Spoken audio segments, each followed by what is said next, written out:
Saya dari Sekolah SMK Puncak Alam. Nama saya Fadilah Afidah binti Muhammad Aminuddin. Nama saya Wan Husna Humaira binti Muhammad Hairi daripada SMK Puncak Alam.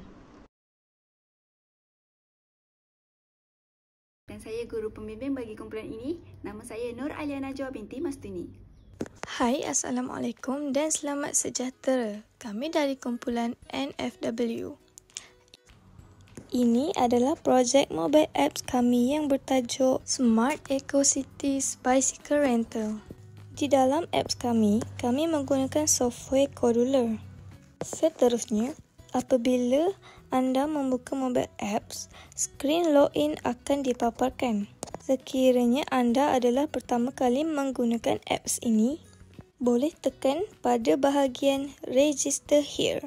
Ini adalah skrin yang kedua, iaitu skrin Register. Terdapat 3 komponen yang pengguna boleh isi, iaitu username, email dan password. Lepas itu, tekan butang Register dan ianya akan kembali ke paparan skrin login. Masukkan email dan password, kemudian tekan butang login. Ini adalah paparan skrin untuk homepage. Homepage bagi mobile app Smart Eco City Bicycle Rental.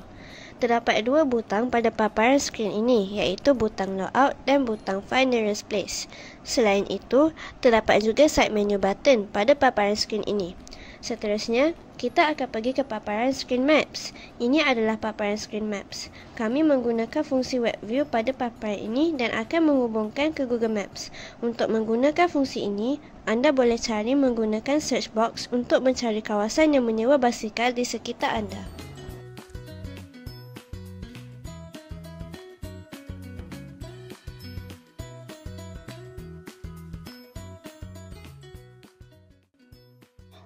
Seterusnya, bahagian paparan skrin harga basikal. Pada skrin ini, terdapat beberapa maklumat yang menunjukkan harga sewaan basikal dan jenis basikal. Akhir sekali adalah butang logout. Sekiranya kita tekan butang ini, kita akan pergi ke paparan skrin log keluar app.